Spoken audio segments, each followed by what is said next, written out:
Yo, partnership alert, partnership alert, partnership alert. Living Corporate has a partnership with LinkedIn Learning, an American massive open online course provider that provides video courses taught by industry experts across a wide array of subjects. Now, the partnership is because Living Corporate has courses on LinkedIn Learning focused on diversity, equity, inclusion for leaders, career professionals, and anyone really looking to upskill themselves and be better allies. So make sure you check out our courses on LinkedIn Learning by clicking the link in the show notes. And let's just say you don't want to do that. When you go to LinkedIn Learning on LinkedIn, search Living Corporate. We'll be right there. All right. Peace.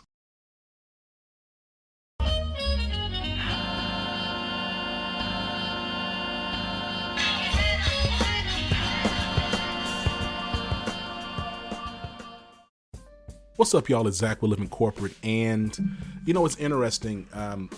There's been statements and phrases like really common and frankly very popular, overused phrase at this point, that data is the new oil.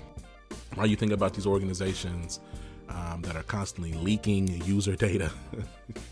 Or I'm sorry, they experience leaks. They're not leaking. I mean, supposedly. I don't know. But the point is that data, people data, understanding how you spend, how you act, the things you like, the things you don't like, what you frequent, what you're interested in your free time, what you're interested in while you're at work, where you live. Like, data is oil, right? Like, it's the new oil. It's the means by which we can predict and understand you so that we can sell things to you, right? Like, that's the whole point. It's the means by which we can predict what you're going to do, which then allows us to then make proactive moves to, again, make money, right? And so when you think about data in that regard, like, it's only reasonable to presume or to come to the conclusion or a conclusion that data will be the battleground for diversity, equity, inclusion efforts as we talk about the next 8 years. I'm really looking at things in decades. Between now and 2030, data will continue to be a hot button internal battleground between your team's HR departments, your data teams, and your diversity, equity, inclusion offices, if you have one. How they spin and position data on matters of DEI will be critical in terms of what actual progress Black and brown, disabled, historically excluded people experience and how they experience the workplace. It's going to be critical in that. And so I believe that as we think about this decade, organizations, groups, movements, initiatives that can really figure out how to gather people data in a meaningful way, the data that folks are very scared to get or give or share, and then receive and present that information back and be predictive and prescriptive in their analysis of that data, this data that is very hard for organizations to relinquish their control of. They're going to shape the future. They're definitely going to shape the future of people experience, and organizations that lean into people data and true analysis, those are the organizations that are going to experience the most growth and long-term success. And that's just the way it is. And so, all that being said, I'm really excited to have Aubrey Blanche, Aubrey Blanche back on Living Corporate. Keep it in. Don't even keep it in, Aaron. I'm really thankful because not only of our relationship, but because of the studies that she's leading and that she's able to speak to at Culture Amp, and the work that they're doing and the findings that they've uncovered after surveying quite a few folks. We'll put the link in the show notes if you want to check it out yourself, but I think it's incredible information. It's important for not only leaders to check out, but honestly, irrespective of where you sit in the organization, you owe it to yourself to give the white paper a look and just check it out. Speaking of checking it out, we're gonna check in with Aubrey here in a few, but before we check in with Aubrey, we're gonna tap in with Tristan. Okay, so talk to you soon.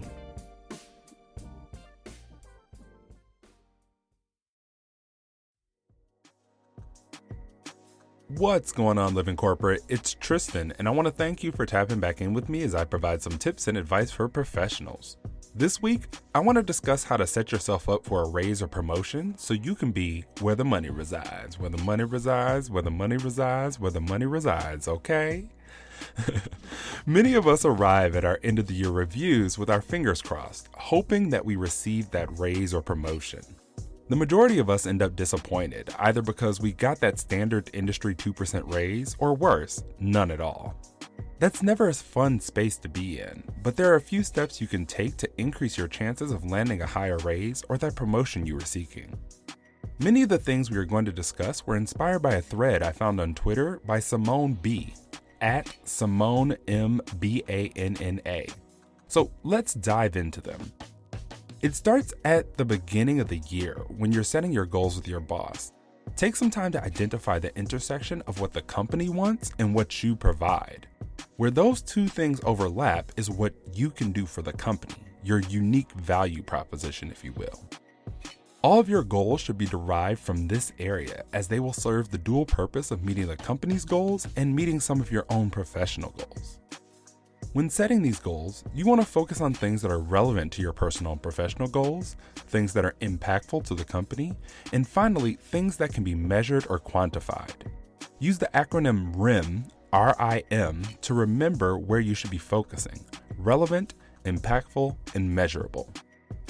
Many professionals make the mistake of waiting until a performance review to discuss a raise or promotion. These are conversations that should be happening all year round during your one-on-ones with your boss. Take the time to ask them, am I on track to receive a raise? Or am I on track to receive a promotion? And if not, what do I need to change? Lastly, you want to make sure you gather receipts. Keep emails from internal and external stakeholders who are singing your praises for the work you've done. Simone mentioned even creating a survey to send out to people you've worked with to measure your performance against company goals and promotional criteria. This is actually a tactic I've successfully used in several jobs. Ensure that you share this information with your boss both in your one-on-ones and during your performance review. If you follow these tips, you will set yourself on the right track to get where the money resides, whether that's a raise or a promotion. Make sure to follow Simone at Simone M. Banna, which is SIMONEMBANNA on Twitter, because she is continually dropping gems. Thanks for tapping in with me today. Don't forget, I'm now taking submissions from you all on career questions, issues, concerns, or advice you think may help others. So make sure to submit yours at bit.ly/tapintristan. That's bit.ly/TAPINTRISTAN.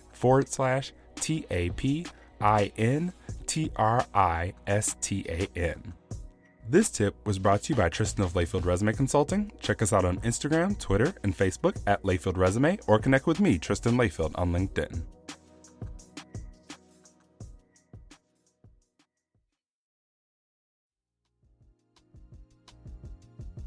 Aubrey, you're back. What's going on? Not too much. I'm always thrilled to be back. Being in your presence is always an honor. And hey, everybody. Oh my gosh. Yes. Aubrey Blanche of Culture Amp. Listen, I'd love to understand Culture Amp's study, right? You all went out and you conducted a huge survey, and then you put together a fairly impressive analysis, right? A book of analysis. I'd love to understand, one, what was the impetus for Culture Amp to even participate in this work? And then, I'd love to talk a little bit about what things is in there did you find that were interesting. But let's start with just the impetus of why did y'all even do this?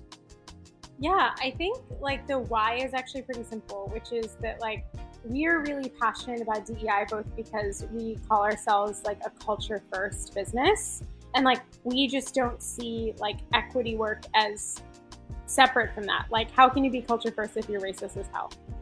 So that's part of it. And then I think we also saw this escalating, number of inquiries from our customers who are saying how do we start our DEI journey? What are the most effective practices for doing it? And so for us, it was both about we care internally, as well as the business that we're in is specifically helping companies on their employee experience journey. But for us, again, equity is a non-negotiable part of that employee experience.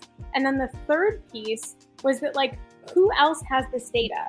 You know, a lot of companies have survey data or have, you know, data about practices, but they don't have both. And so we thought the thing that we could do that would be really powerful is take our data sets and actually tell the world, here are the specific programs that people are doing so you can benchmark better. But also, as the third part of this 2022 Workplace DEI report showed, is like which specific initiatives drive diversity, drive equity, drive inclusion.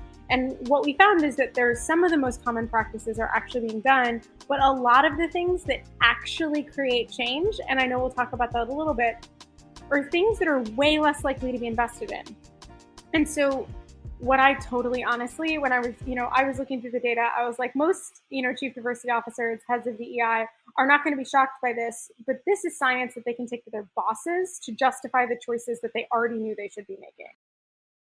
So, it's interesting, I think, to that point around, hey, look, we already knew this, but like, here's the data behind it. Kind of reminds me of Dr. Tema Okune's, like when she talks about white supremacy culture and like one of them being like, just like holding the written word above like everything else, or giving that sort of measurable or quantitative data much more credence or respect. I think for me is like, as you look at the information, like, can you talk to me a little bit about like how the data was organized in terms of like what informed the design of the report itself? Because it's a lot of information. It's so much. And I'll be totally honest, like one of the most difficult parts of this project was like wrangling the pure number of insights that we got, because again, we're talking about 300 practitioners and 1.1 million employee experience survey responses. So the cool thing is like the data is super rigorous, but it also means there was so much to be found in it. And so when we organized it, we thought first we just wanted to say, like, what is true in the employee experience? And so that's the first section of the report, which is just like, what's happening for people in the world? And so that's using, this employee experience data that Culture Amp customers collect through the platform. And then the second section, we really wanted to say, from this unique, novel survey that we conducted, what are people actually doing and what are they not doing? So what benefits are they offering? How are they communicating? What does their plan look like? What do their policies look like? Because there's such a dearth of information, right? There's lots of like BuzzFeed listicle articles about like, Black people, but like, that's just like somebody's opinion about what they called from the internet. And so, and some of those tactics work and some of them don't. And so for us, we really wanted to say, like, how do we build a benchmark so that, especially because our research showed that 80% of people who are in DEI roles were hired in the last 18 months. So, and you and I have talked about this, we know that because of the exponential growth in this field over even the last couple of years, the majority of people are coming in without any DEI experience specifically. And so we wanted to like basically give those folks a leg up and say, like, here's what other folks are doing, so you can take that into account as you're figuring out how to be effective in the role. And then the third section, right, is where we bring the data sets together. And we wanted to say not just, what are employees experiencing, what are people doing, but what's working. Because there's so many ways, for example, like employee resource groups is something that so many companies start with. And what our research shows is like those are relevant for building inclusion, but they don't actually build equity in a company. And that's not to say they're not valuable. They're incredibly valuable parts of an organizational structure. But you have to understand what you're going to be able to achieve with the programs that you're running. And so the answer is not like get rid of ERGs. The answer is invest in them and also invest in the things that create equity for the members of that community. And so we just wanted to empower practitioners with that kind of rigorous science that I so agree with you. Of course, this is about playing into the white supremacist patriarchal society that we live in. But I think for Culture Amp, we think about how we can help practitioners speak to that power. And one of the ways we can do that is by almost using the system against itself. It's like, fine, you need quantitative data, you need science. Great, we can provide that to you in ways that will help dismantle it, ideally. So dope.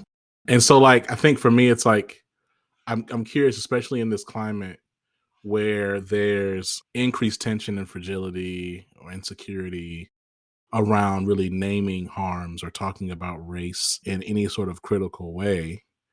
I'm curious, like, what is the ethos and like how you talk through some of the findings or problems that the data may illustrate.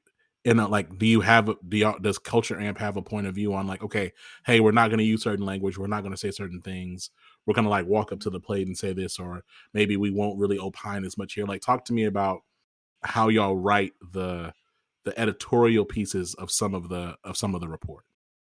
Yeah, that's a really great question. So I think we went into it, and this probably also speaks to the fact that like there was a very identity diverse team that worked on this. So of the folks who worked like directly on just drafting and like editing the report, we're talking about all of us happen to be women, but 2 Asian women, 3 Latinas, one white woman, a couple of queer folks.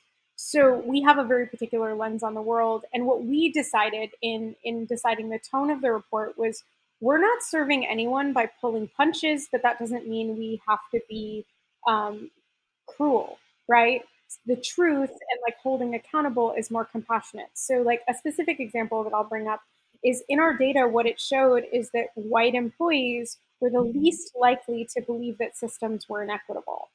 And so we not only said that because that's just a fact of what the data showed us, but we also, put in our hypothesis that this is a major impediment to progress because white people tend to be in positions of power. And if people in positions of power don't perceive a problem, they're not going to solve it. And our hope is like, sure, some people are going to be hella fragile about that. But there's actually probably a good number of white people who are going to listen to that data and be like, oh, yeah. Whereas right in the section above it, we talk about the way that, Black employees' experiences have improved the most year over year, so 2020 to 2021, but also they're still the least likely to perceive equitable opportunities being available to them. And that's pretty damn rational to me. And so putting that data side by side, we hope is a way for us to provide, not that anyone needs our validation, but provide validation for what like these communities of color or women or LGBT folks, because we cover all of those experiences in the report. We cover that because we want to validate what can maybe feel like a small n or n equals 1 story with saying like, but this is actually true, and this is true at different levels of the data, and they're all valid.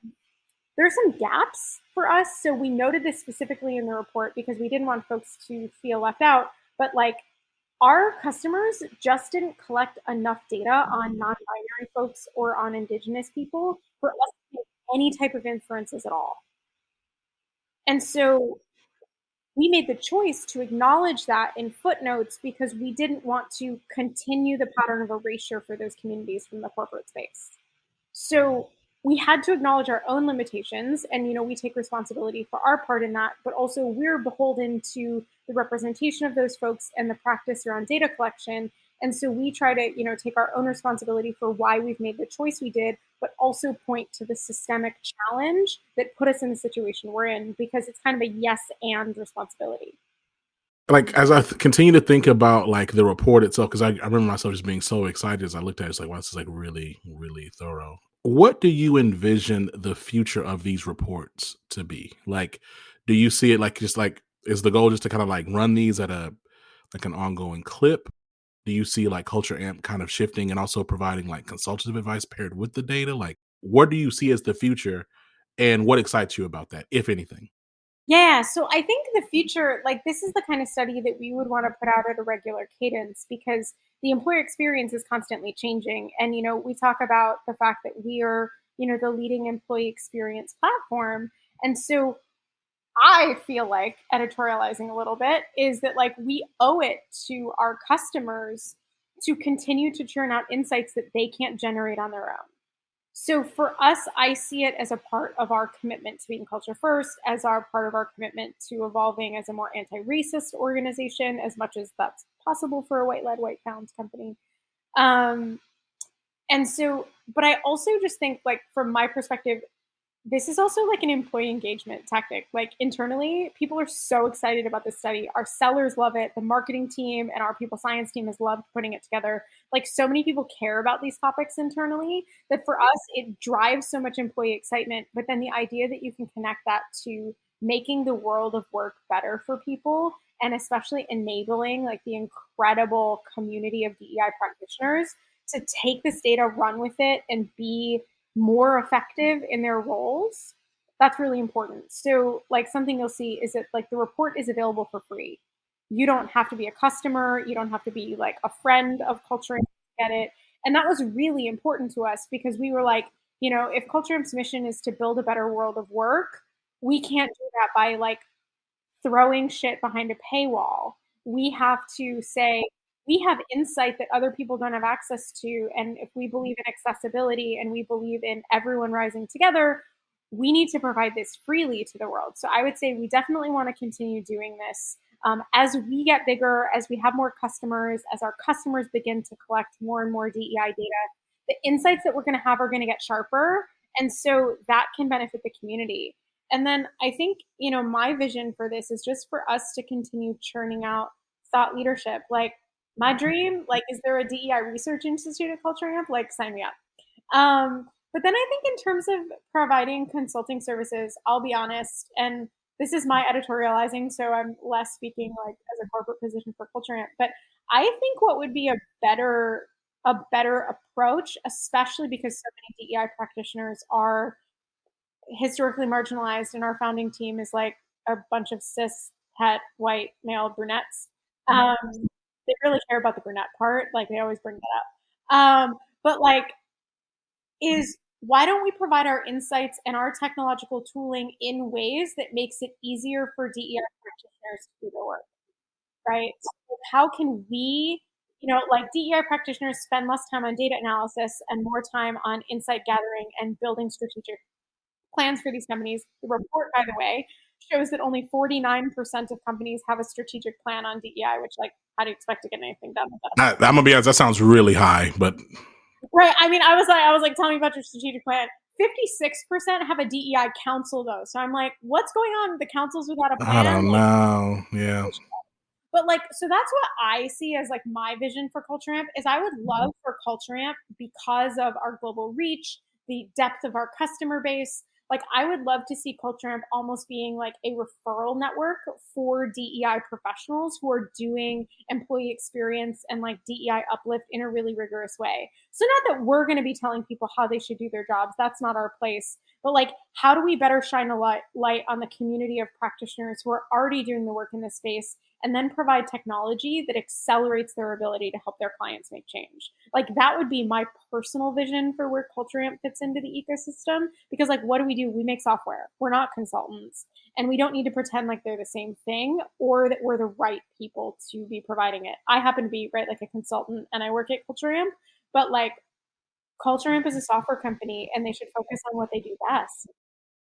Yeah. I don't know if you've been keeping up with the world of football. Have you heard about the situation with the Miami Dolphins?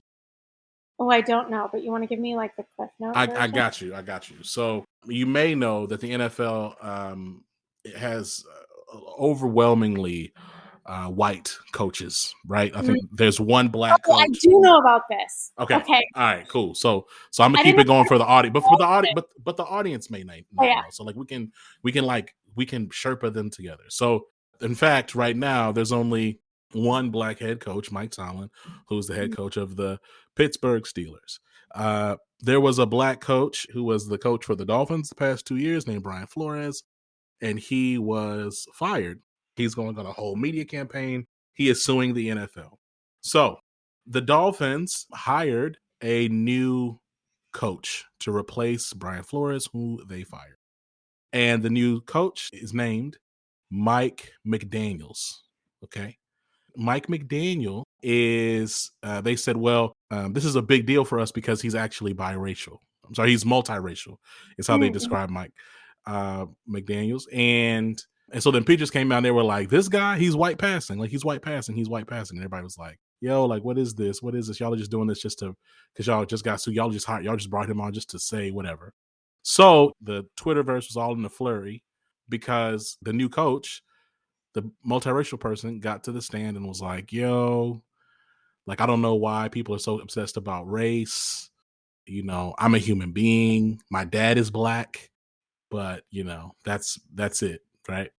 And so I bring all this up because one, the tweets is going crazy. The bird is going crazy, but it's more about, you have had conversations. You've had you've openly discussed you being white passing and like the dichotomy of that. And I'm just curious, like, how do you navigate being white passing, but like, again, not living life as a white woman per se, but like, or even just the nuances of that.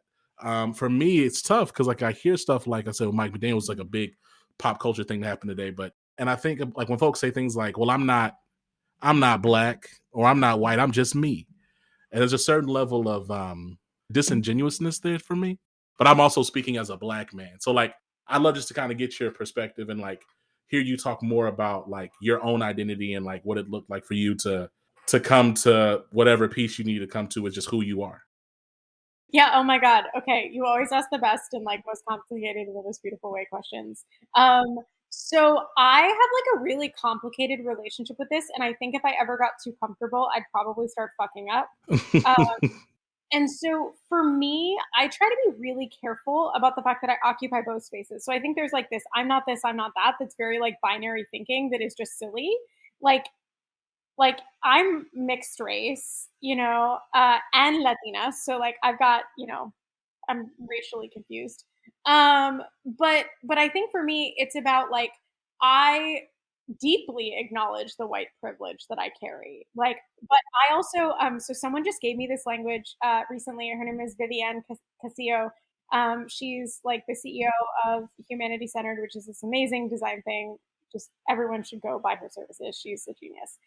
But she was like, how do you respond to the phrase white passing versus white assumed? And like immediately my heart like jumped out of my chest and I was like, oh my God, white assumed feels more correct. Because like white passing indicates like an intention to be seen as white, whereas white assumed has more to do with the perception of you. Because I grew up in a super white place where like I was super othered for being Mexican. My internal identity construction is much more like fuck whiteness, like I want to work against it. But I also have to contend with the fact that like I do look white. People treat me as white in a lot of instances. I get privileges because of that. And the way I personally make decisions about when I do versus don't identify as a woman of color, which I understand some people don't like me using that term. And what I try to do is like, if I'm in a space where people are specifically saying, I don't want you to do that, I'm like, cool, I'm going to defer to you. You're darker than me. Like, that's my personal effort. In situations where it's helpful to the community for me to identify. So like example, on the census, there's no individual benefit to me to like identify as yes, Hispanic, white, and Native American. Like I don't get any personal benefit from that. Like I would never apply for a professional development program for Native people. And not because like I don't see myself as a legitimate member of that community, right? Because we're not going to get into the blood quantum politics and like white, like dogs, horses, and indigenous people are, quantified by their blood quantums. But like those programs, the intent of them was not for people like me who grew up in a mixed household, who are white passing, who like have gone to like mostly white institutions. Like those programs were not intended for people like me. And so there was no need for me to participate and take up space in them. And so I try, and it is imperfect, and I constantly have to be open for feedback, but like I try to be brown when it helps the brown community more than it helps me, and engage like a white person or use my white privilege productively in spaces where that's the thing that benefits the community. And I want to like say again, I'm not always going to get this right. Like I've gotten some scathing feedback and also some very compassionate, and those are often the same thing. But anyway, that was a really long digression, but that's how I think about it. And is like, but it goes back to this concept that I can hold the complexity that I'm both. And I think what happens is we often like want to put people in these single racial buckets. And the answer, because of the history of the one drop rule, for example, is like, you can't be truly white unless you're like purely white. Whiteness is constructed. And so yeah, the way I think about it is you're white passing if you're trying to assimilate, and you're white assumed if you just happen to, need a lot of SPF. So here's the thing, right? Is like, I feel you, and some of that is some of that is you can't automatically look at somebody and be like, okay, they white passing, but sometimes you can. Like, if you see somebody, or if you, let's say as an example, right? I'm not gonna say the person's name. There's this person who, with me, like they are white passing. Okay, they're white passing. And with me privately, they will put on more of a more black affect, whatever. But then when you observe how they move like away from you, all white community, all white friends, they spouse is white, and that's like not okay. It's cool. Your spouse can be white. My point is though, white is every around you, right? To me, I mean, you help me understand because I'm just not learning this term. That would be like white passing, right? I mean, so I will tell you, I don't think it's my place to like put that label on somebody. Like I would ask them like which label resonates with you. Oh wait, you ask? Oh, you ask people I would this? totally ask. So wait. So you say, so, so wait, hold on. Aubrey. So you walk up to somebody, you say, wait, so listen. I mean, not like a You look white, but I can tell you not white. So are you trying to be white? Or do you just look white? Is that what you're saying? I mean, kind of like I've I've got like a handful of like what I would call white assumed friends, like okay. all Latinx, and like I will literally go up to them and I'd be like, tell me the difference in your like spirit, in your heart of white passing versus white assumed. And every single one of them, because all of us happen to be not wanting to assimilate, like every single one of them have been like, oh my God, white assumed just changed my life. Like fundamentally changed the way they relate to the world.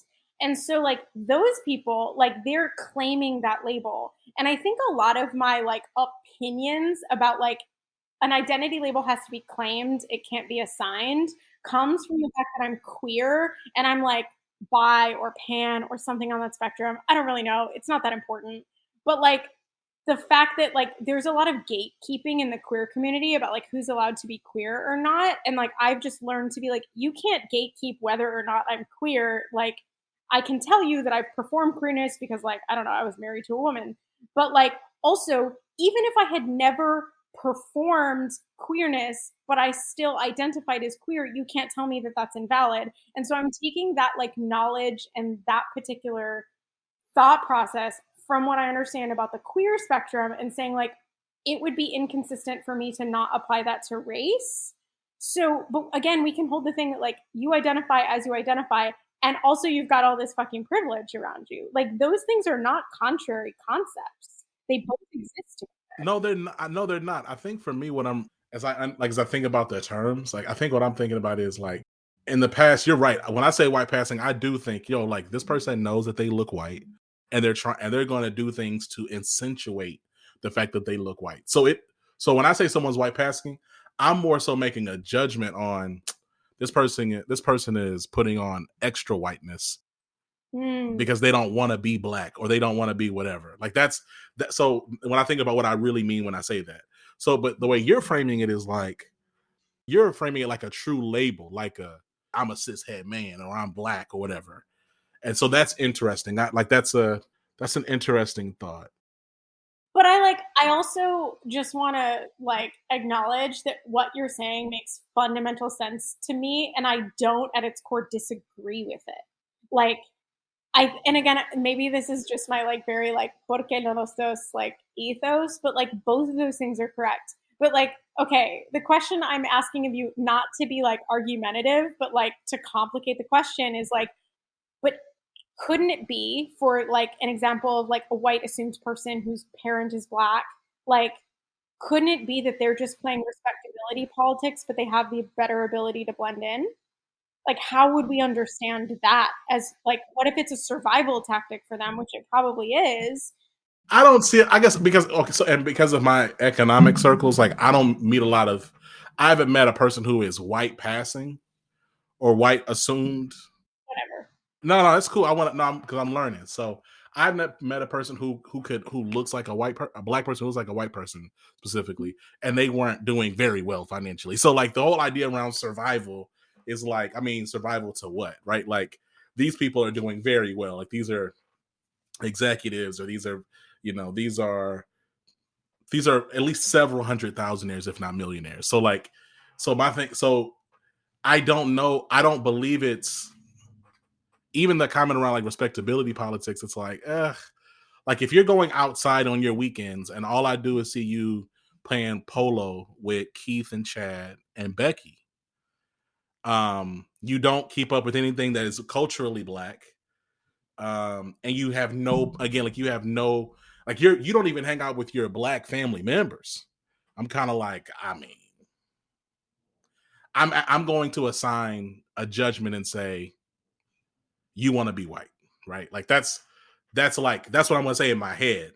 But I still find it interesting though that like I hear you saying not going up to strangers, but still like having that conversation with somebody like, so look, what is this really? That's interesting. I don't think anyone would ever tell you. I'm gonna tell you. I don't think anybody would ever tell you, Aubrey, that yeah, I'm trying to be white. I don't think anybody would ever tell you that. I'm not questioning your friends. I'm sure your friends, your people, but I'm saying like I don't think anyone's gonna outright be like, yeah, I'm trying to be white. Oh, I think that's totally fair. I would agree with you. I think everybody's gonna go, oh yeah, no, for sure. Like me, yeah, I'm white. It's white assumed over here. I'm not trying to do anything intentional to like hide part of myself. I don't think people are that honest. I mean, I think that's probably true. But so then, like, it comes to this question, which again isn't in any way like a pushback on the point. Push back? No, it's okay. No. Well, if I had pushback, I mean, it's us. I would totally do it. But I think it comes down to this question, which is in response to you, which just says, then how do we know? And like for me, the only reliable way to know is to ask people what they are. Because there's a lot of people, like a story of a family member of mine who is an enrolled citizen of a Native American nation, but who is white assumed or white passing, most of their life would have straight up identified as white because for them, they were like, well, I'm a quarter blood, so they're 75% white. I mean, and who knows about their DNA, but that's how the government classifies them.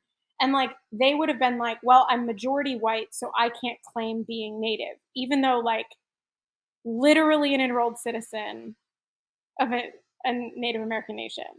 And so and I'm like, well, like, I'm not allowed to tell you you're not that thing. It's not my business. Like, I can have an opinion, certainly.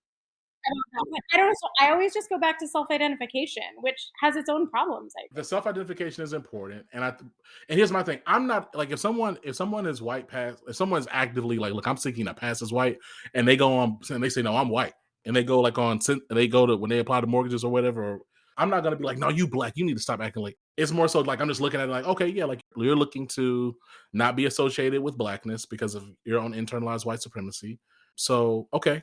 It's not me judging them on where they identify. It's me just judging the action of rejection of blackness.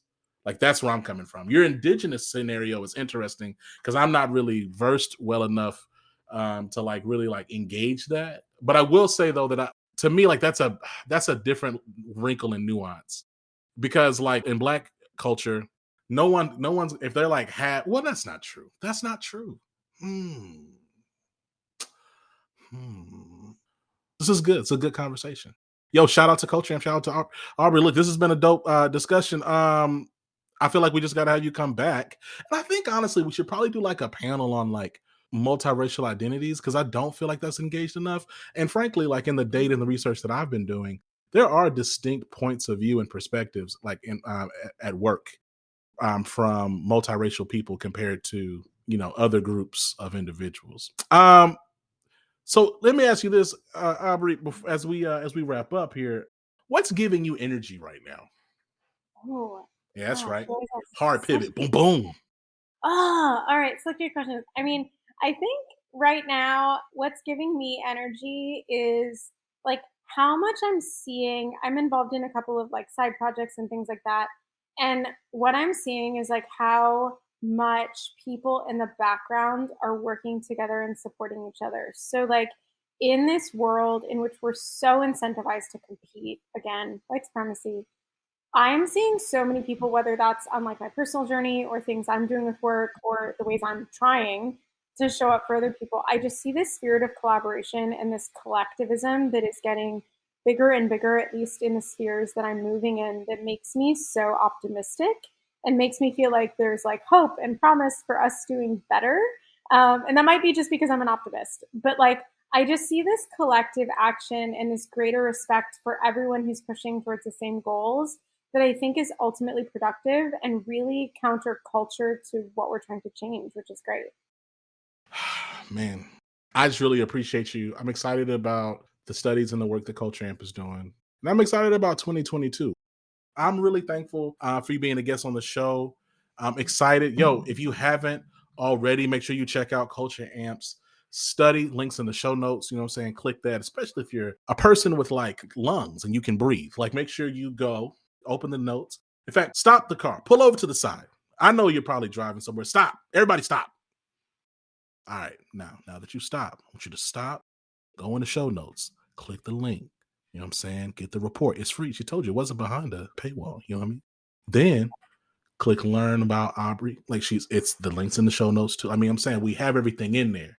All right, now that you've done that, go ahead, start the car, check your window before you get merged back on the highway. Take it slow. And you know what I'm saying? Let's get to it, okay? Aubrey, I appreciate you. Let's make sure to have you back, especially as y'all's reporting continues to evolve and mature. I'm sure as you look at the data sets, you'll probably find some things and you're like, oh, okay, we could do that. Like, I'm saying we're in a similar space. So I'm excited just to see how DEI practitioners respond to the data, to see how organizational leaders respond, and then also just to see how Culture Amp continues to mature and grow. Thank you so much. It is always so wonderful to get to be in community with you, and just grateful for all the work you're doing. Living Corporate is so amazing. So the fact that I get to be a part of the Cheer Squad is the best. Hey, thank you so much. We'll talk to you soon. All right, y'all. Be back.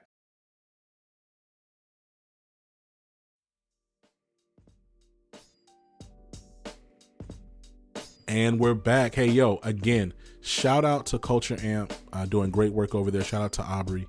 Just a real fan of her approach, her methodology, and just her willingness to just to go there. You know what I mean? People come on these brands all the time putting on airs. She don't really be doing that. You know what I mean? I appreciate that. That's why you notice the people that come back, they keep it 1,000. You know what I'm saying? And there's some folks who I want to come back. It is we haven't made the calendar work yet. But I'm just saying, you notice the people who come back. Shout out Minda, shout out Howard Bryant. You know what I'm saying? Shout out Aubrey. I'm just thankful for our community, right? I'm thankful for you. Thank you for checking out Living Corporate. Thank you for continuing to tell folks about us. Make sure you give us 5 stars on Apple Podcasts. Make sure to check out the links in the show notes. You can learn more about Culture Amp and the things that they're doing. Till next time, this has been Zach. Peace.